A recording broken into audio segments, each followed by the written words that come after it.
Is the economic miracle of Bangladesh officially over? For the last decade, we have heard endless praise about the rise of Dhaka, often accompanied by comparisons suggesting they had left India behind in per capita income and export growth. But today, we need to discuss a quiet but devastating shift that is happening in Brussels and New Delhi. A shift that threatens to turn the Bangladesh success story into an economic nightmare.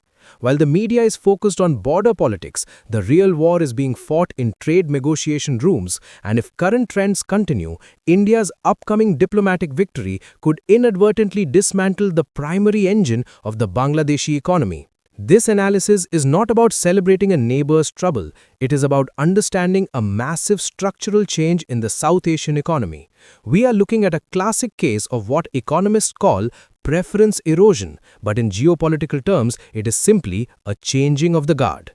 Today, we are going to decode why the potential free trade agreement between India and the European Union is setting off alarm bells in Dhaka and why 2026 might mark the end of an era for our eastern neighbor. To understand the magnitude of this crisis, we first need to look at the timeline of how we got here. For the past 20 years, the global economic order gave Bangladesh a specific advantage. It was classified as a least developed country, or LDC. This label was not just a status, it was a golden ticket. Under the Everything But Arms scheme, the European Union allowed Bangladeshi goods to enter their markets with zero duty, zero tariffs. This meant that a shirt made in Dhaka could land in a shop in Paris or Berlin cheaper than a shirt made in Mumbai or Tirupur, simply because the Indian shirt faced a tariff barrier of roughly 9 to 10%. This tariff differential was the fuel for the Bangladeshi engine. It allowed their ready-made garment sector to explode, capturing a massive share of the European market. Investors flocked to Dhaka not just because labor was cheap, but because the access was free. But timelines in geopolitics are ruthless. Bangladesh is set to graduate from its LDC status. This is technically a good thing. It means the country has developed. But in the ruthless world of trade, it means the free ride is over. When that graduation happens, Bangladesh will likely face the standard GSP tariff regime. Suddenly, that 0% duty jumps up. Now here is where the timeline intersects with India. While Bangladesh is losing its shield, India is forging a sword. New Delhi is in the final stages of negotiating a comprehensive free trade agreement with the European Union. If signed, this deal would likely reduce tariffs on Indian textile exports to zero. Do you see the scissor effect forming here? On one side, Bangladesh's costs go up because they lose their special status. On the other side, India's costs go down because they gain a new treaty. The price gap that made Bangladeshi garments attractive doesn't just disappear, it flips in favor of India. This is the timeline of disruption. But to truly understand why this is an existential threat for Dhaka, we must look at the geography. Geography is not just about mountains and rivers, it is about where your markets are and how you reach them. Bangladesh is a delta nation, geographically locked on three sides by India and open only to the Bay of Bengal in the south. Unlike India, which has a massive domestic consumption market, a continent within a country, Bangladesh is an export-oriented economy with a very specific vulnerability. It relies overwhelmingly on one product and one destination. The geography of their economy is concentrated. The ready-made garment sector accounts for more than 80% of Bangladesh's total export earnings. Think about that exposure. 80% of your national paycheck comes from one industry. And where does that industry send most of its goods? To Europe. India, by contrast, has a continental geography with strategic depth. We have ports on the west coast servicing the Middle East and Europe, and ports on the east servicing Southeast Asia. Our export basket is diverse: petroleum products, pharmaceuticals, IT services, engineering goods, and textiles. If the textile sector takes a hit, India does not collapse. If the textile sector in Bangladesh takes a hit, the entire nation destabilizes. This geographical and economic concentration makes Bangladesh rigid, while India's diversity makes it resilient. The European market is the lung that allows the Bangladeshi economy to breathe. If the EU-India trade deal constricts that airflow, the geography of the delta offers no immediate alternative. Now, I want to pause here and introduce a twist in this narrative, a shocking realization that often gets buried in the fine print of diplomatic praise. We often hear that Bangladesh's rise was due to superior efficiency, better labor laws, or higher productivity compared to India. We were told that Indian exporters were lazy and Bangladeshi exporters were smart. But the data reveals a harsher truth. The miracle was heavily subsidized by Brussels.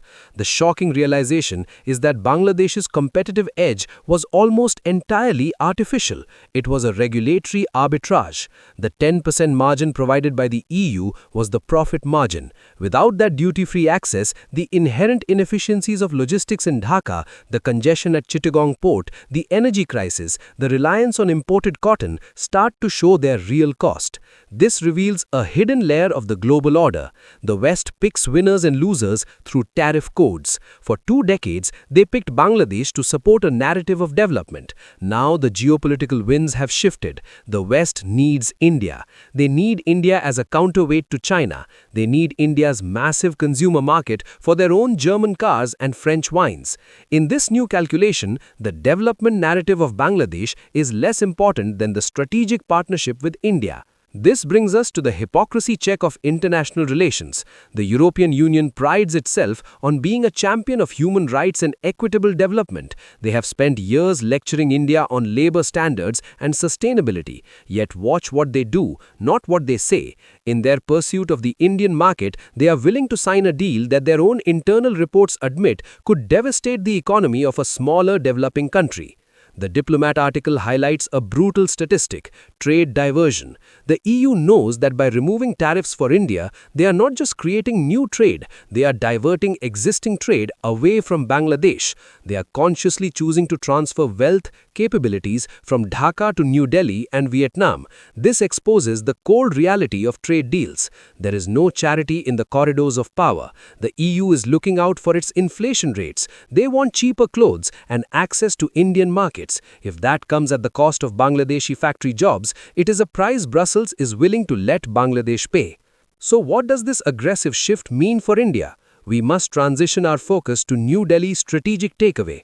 For years, the Indian textile industry has complained that they were fighting with one hand tied behind their backs. They argued that they could not compete with Bangladesh not because of quality but because of the tariff wall.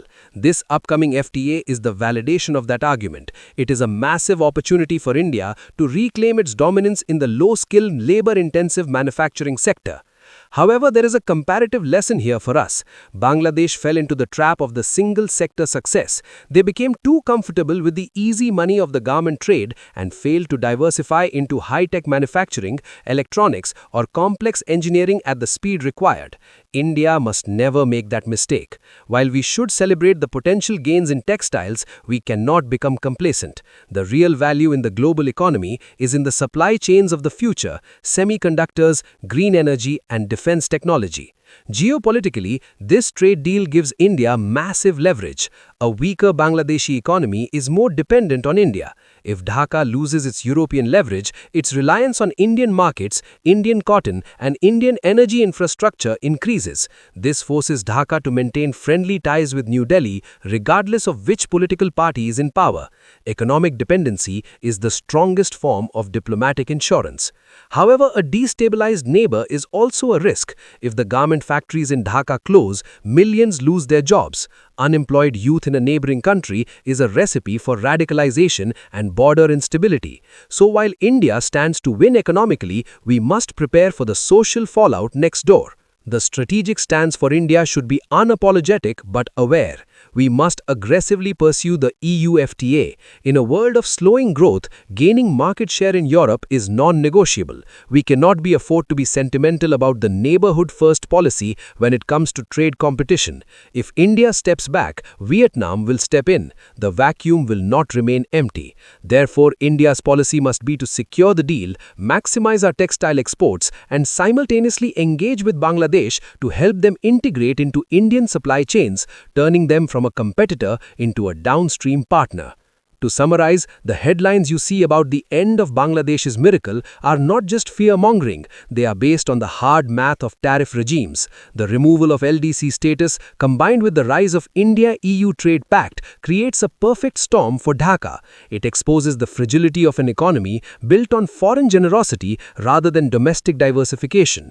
For India, this is a moment of arrival. It proves that our market size and strategic value effectively force major powers like the EU to lower their barriers, something a smaller nation can no longer command. Before we sign off, I have a question for you to answer in the comments. We discussed the specific trade scheme that gave Bangladesh its advantage. What is the full form of the EBA scheme used by the European Union? Let me know your answers below.